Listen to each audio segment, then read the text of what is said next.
Welcome to the Best 5-Minute Wine Podcast. I'm your host, Forrest Kelly. From the seed to the glass, wine has a past. Our aim at the Best 5-Minute Wine Podcast is to look for adventure at wineries around the globe. After all, great minds think alike. Let's start the adventure. Our featured winery is...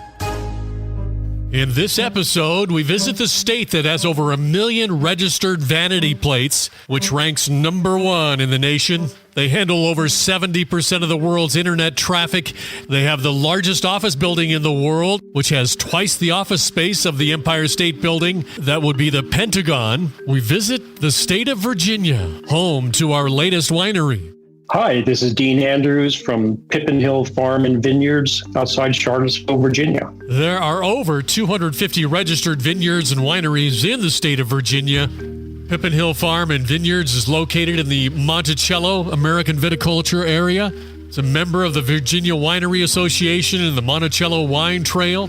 As we will learn in the upcoming episodes, Pippin Farm and Vineyards has got everything your imagination could want in a farm and winery. And Dean, what inspired all of this? I was interested in building up my own small boutique hotel winery ownership and management company because for a number of years I was the senior operating officer of Orient Express Hotels.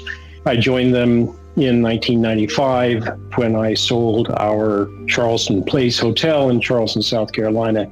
As part of building up Orient Express on the North American side, we owned a number of fantastic luxury businesses, including the 21 Club in New York. So the 21 Club, which has one of the largest and most renowned wine cellars in the U.S., was also a good experience for me to both learn, and I was able to get the import license to be able to bring the Capanelli wines into the U.S.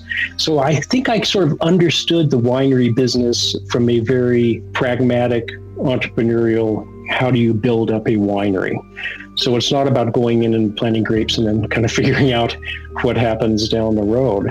So it really is a much more strategic investment. And after having left Orient Express, my wife, Lynn, and I were settled here in Charlottesville, and we're taking a look at what could we do together as a partnership on the business side. Lynn has Easton Events, which is sort of one of the premier destination wedding planning and design.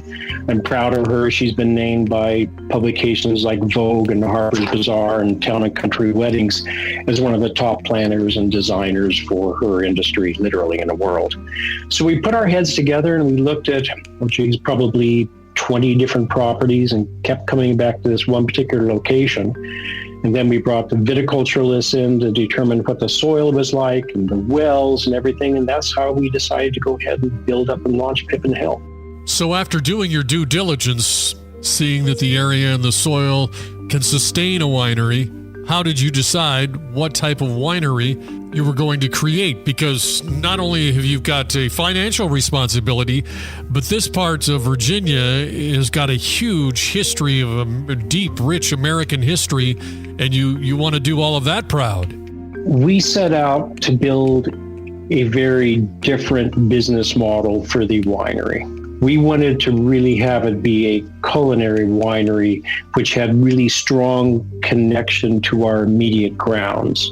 So when we put together the initial business plan on it, we hired a viticulturalist, obviously, to help us get the vines in and sort out the soil conditions and the varietals. And we expanded starting from 6 acres to where we now have 40 acres. So it's really grown a lot. And we started off the first year only doing 1,500, 1,800 cases, and we're up to about 10, 12,000 cases now. So it was very much a planned growth. And we also have taken a look at how do you keep a business fresh every year. In part 2 of our interview with Dean Andrews of Pippin Farm and Vineyards, Dean will answer that very question.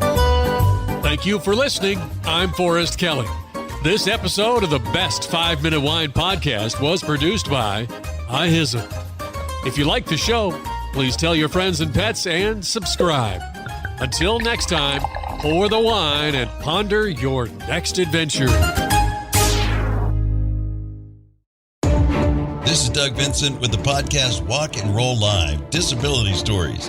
In 1956, I contracted polio. Thanks to my loving parents, I've lived a full, rich life over the past 67 years. Join me as I share my journey and uncover inspiring stories of resilience. This podcast is a platform for survivors of disability and those who champion services for the disabled community. Tune in on Spotify, iHeartRadio, iTunes, whatever your favorite podcast platform is. Let's walk and roll together on this incredible journey of strength and empowerment.